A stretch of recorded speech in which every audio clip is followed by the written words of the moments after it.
Welcome to New Connection, where you can tune in and grow. I'm your host, Vicki Thompson. You may be familiar with New Connection magazine for conscious living, which has been enjoyed by readers in the Pacific Northwest for more than 20 years. Now we're excited to bring New Connection to life in your home. On New Connection, we welcome authors, practitioners, and visionaries to share new ideas for alternative health, spirituality, and personal growth. Today, I'd like to welcome to New Connection James Redfield, who's the author of The 12th Insight, The Hour of Decision. James is the creator of the Celestine Prophecy series, which spent 74 weeks on the New York Times bestseller list. James, welcome to New Connection. Thank you. Nice to be with you. 74 weeks on the New York Times bestseller list. That's amazing. Yeah, well, it certainly amazed me, The Celestine Prophecy was a pass-along book because I think it spoke to concepts and spiritual experiences that people are already having.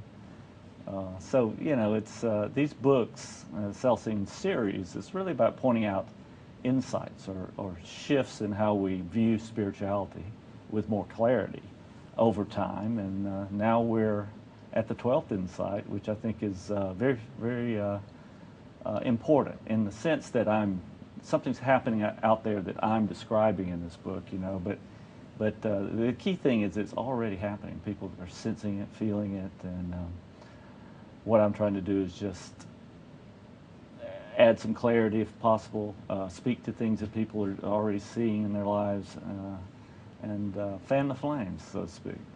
Well, the whole series has been such a phenomenon. Can you take us back to the beginning? How did this start? Where did the story concept come from? Well, I like to say that I'm not making this stuff up. I really am as much a reporter as anything. The Celestine Prophecy and the other books are really journeys that people can take. And what I do with the books, and they're stories, they're parables, is just point out these experiences that I believe are already happening out there with us, and just as a matter of observation. And I like to say, especially in this 12th Insight, is that we're really bringing it home to impact our daily lives. So we have a lived spirituality that's emerging out there. The Mayan calendar calls it a wave of unity, and I'm speaking of a 12th insight, and that would be really, I think, how we're learning to tune in to this force that so many people have predicted for this time. Well, this book is very topical. It covers the 2012 Mayan prophecy. Also, your book is set in Egypt, which has become a revolutionary place to be. How can you put it in perspective based on the 12th Insight? What's happening today?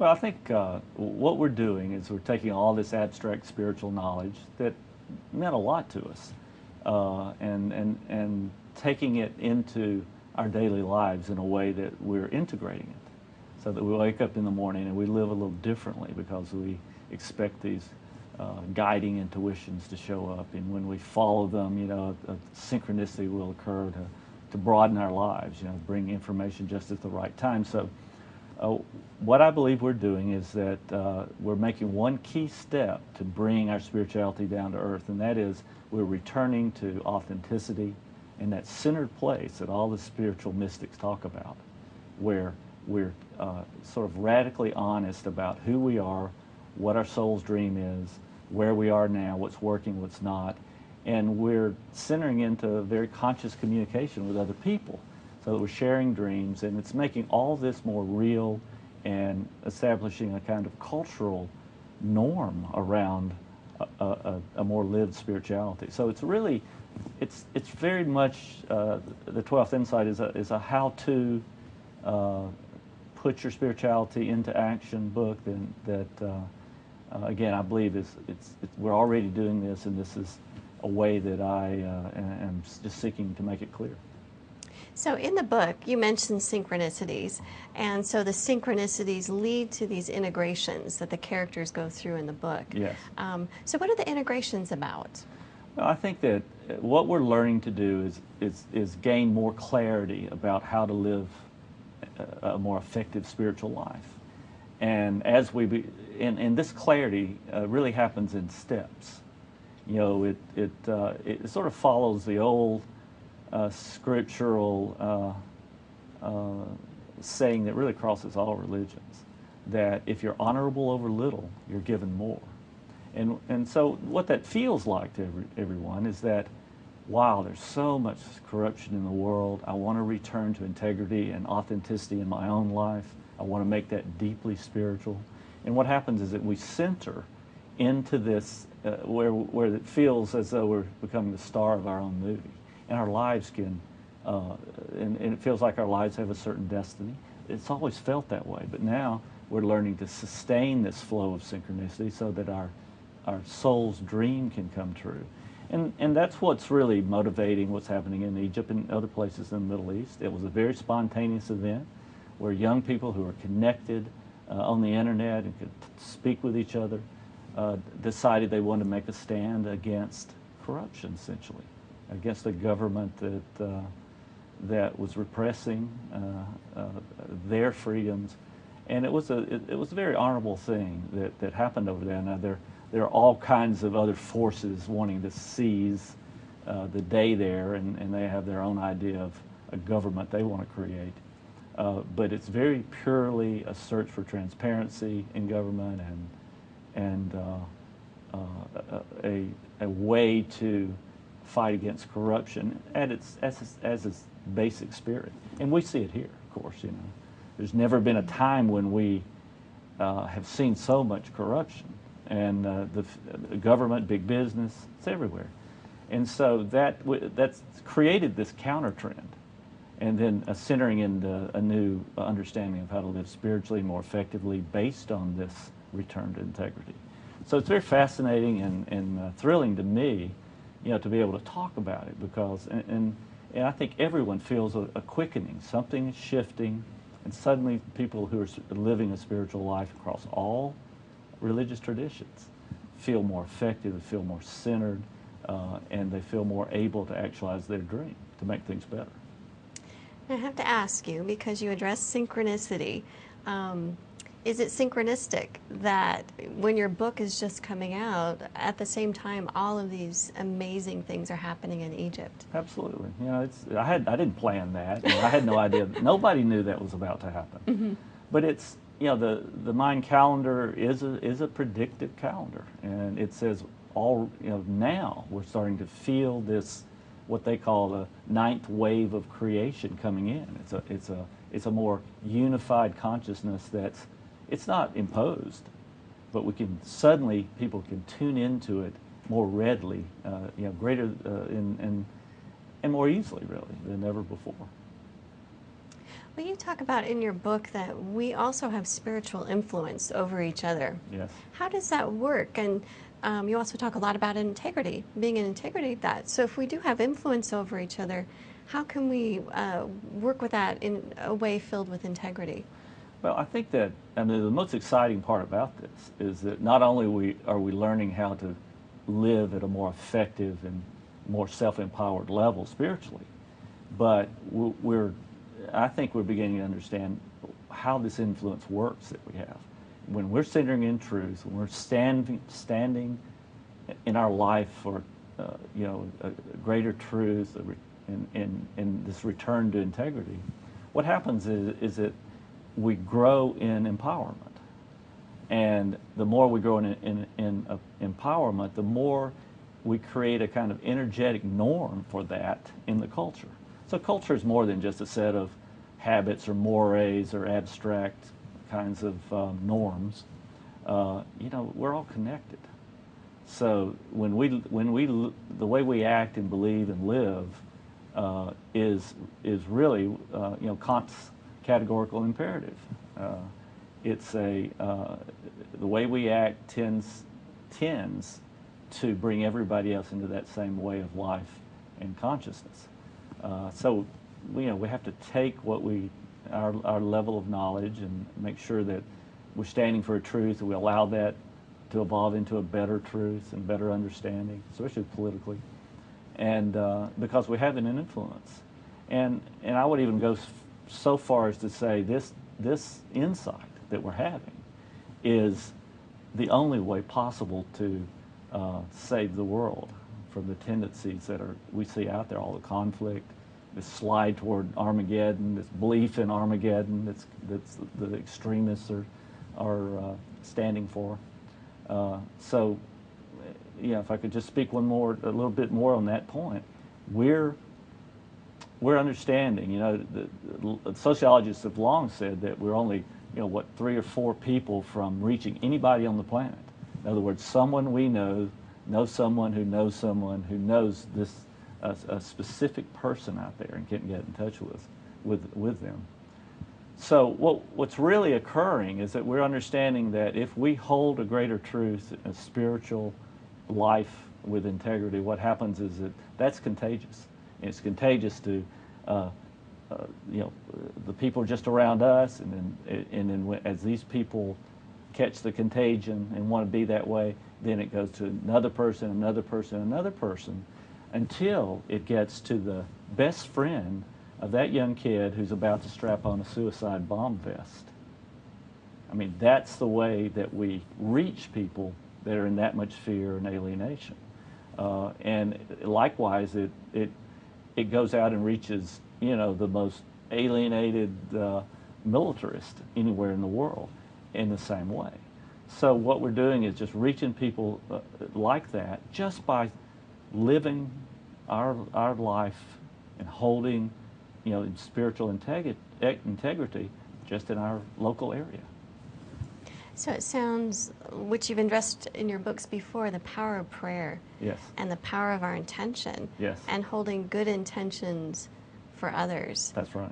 So when we talk about Armageddon, and we have these sects or groups who want that, and they're leading towards that. Mm-hmm. And that's in your book. There's some groups that Will is fighting against, and he's trying to turn them around so that they won't bring about the destruction of the world. Yes.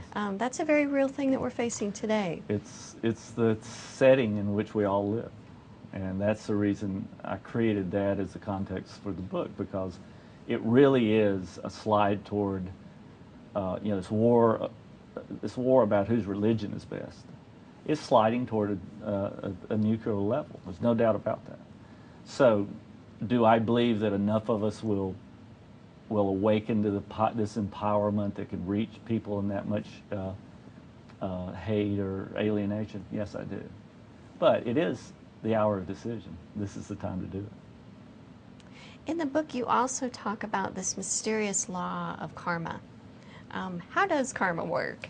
Well, here's what I think we're discovering. And again, I'm not. This is not James Redfield's opinion. I'm just reporting what I think is happening with all the books, all the ideas. And first of all, almost 90% of the people on the planet believe in karma, in the sense of generally what goes around comes around.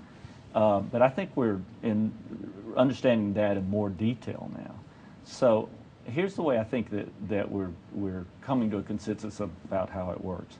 Truth is everything. So if you speak from truth, knowing you don't have all the truth, but you're learning more and more about the truth, then your influences gets greater. But you also realize that when you speak truth, it's not truth to one-up somebody. It's not truth to put somebody down so you can control them. It's not truth to make yourself look better. That kind of truth is a distortion because of that reason. But truth, pure truth, in service to another person, from the opinion of, what can I do to help that person? What can I say? What do I believe that intuitively I think would help that person? When you do that, truth in service, then what do you draw back into your life? You draw karmic, the karmic response to that kind of life is that you draw into your life people that are acting just like that toward you. So all of a sudden you have all these people who show up at just the right time to give you a truth that becomes a synchronicity and maybe broadens your project and opens a door of opportunity and solves your economic problem, whatever it might be. But they appear in your life. That's who you draw into your life, the people that can help you maneuver through life in a less or in a more effective way. But if you're doing the other stuff, You know, if you shade the truth to make yourself look better, if you shade the truth to make a sale, or to further a hidden agenda of any kind, whether you think it's a good one or not, it doesn't matter. If it's a hidden agenda, it's untruthful. And what happens then is you draw into your life people that have hidden agendas with you, and who steer you wrong, and who manipulate you, and suddenly your life is going around in circles because of that. Now, this karmic response is not, and by the way, psychologists have known this forever. You know, you do, for some reason, draw into our lives people just like us. But it's not as punishment. It's to show you how you are, so that you can realize the harm that does to people, and the way it misleads them, and so you can change and come back to truth. It's just, that's the design, I believe, and I believe, you know, that's what we're putting together. If you see all these new books about radical truth-telling, return to integrity, there's something empowering about authenticity. Yeah, there is. And as we learn that, then all of a sudden, you know, there's a new norm set. Not because it's the best thing you can do for everybody else in the world, but because it's the best thing we can do for ourselves. You know, it's a win-win situation all the way around. So for that to be clear now, so that we can stand for that kind of life, it just reverberates all around the world. And I believe it's the counter trend, the only counter trend, that can really intercede with the kinds of trends, negative trends that we see going on out there. Well, a trend, it sounds like your book is creating and can create, is the oneness intention. Yes. And holding us all together. Can you share how we can use that today? Yeah. Well, one of the steps in clarity that we're discovering, and again, the book takes the reader through these, but one of the ones that once we start handling karma correctly, then we can energize our projects and our soul's mission even more when we really go to a deeper level with a person. Not just to tell truths, but to really get to the soul's desires of both people. So we can share our spiritual experience at a deeper level. And I believe I've named that in the book, that step in clarity about how to live spiritually, as a oneness intention. And I'll even go as far to say that I believe it's certainly the one that's changed my life the most. And I believe it's the most immediately transforming thing we can do. And essentially, what we're learning is this. When we go into a conversation with anyone, I did it with you before we started this conversation, if we intend to speak with the highest self, not the ego necessarily, the ego will show up, but what we want to speak to is the highest self of the person that we're talking to, and to join with them in oneness. Oneness with the other person's higher self, and the commitment to come from that place ourselves. What happens is that then the conversation takes, we go from small talk to large talk, so that what you're doing is your soul's knowledge, your soul's knowledge suddenly it invokes an intuition in you to ask me a certain question, that would be helpful and provocative for me to answer, to me probably. And the same thing with you. I'll think of something to say that is not, that perhaps I'd never put it that way before, because of the energy of the two higher channels that we both have, coming together here. So that sounds slightly complicated. It's really not. But it turns a total stranger suddenly into a better friend. It turns someone you can't really get on the right wavelength into, someone you have great rapport with. And it's amazing how transformative and how immediately effective that one intention is. So for somebody who's watching today, how can they put that to work easily in an interaction, maybe their next interaction that they have? Just before that, if they have to go talk to their boss, if they have to talk to someone that they haven't gotten along with that well, if they just want to have a deep conversation with the person in the elevator, it's just to make that one intention. I affirm and I intend to connect, be one with the highest self of the other person. So it's, again, the sort of slogan through this whole 12th Insight adventure that people are going through is, prove it to yourself. Each step in clarity, or this integration, or living the spirituality at an everyday level, each one of those is eminently provable to oneself, and that's why it's spreading among people out there in this kind of spontaneous way. So, again, that's the amazing part, I think, about what's happening out there right now. So you definitely talk about they're provable, and you can live them. Can you give us some ideas, something that someone could try to prove and to believe in themselves? Yes. Well, I think that the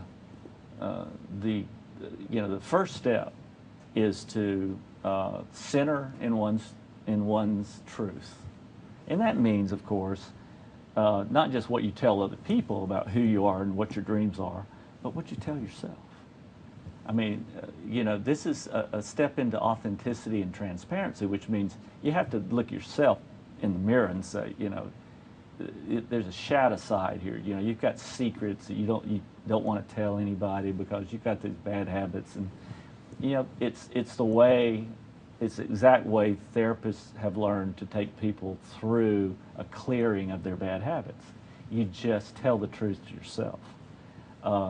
So that's basic, and what happens then is when you start to tell the truth to yourself, then you're centered in your life, so you know what's happening. It's your movie unfolding, it's your great adventure, and that's what will increase the clarity about who you are, what you want to do, will start to increase once you center in that.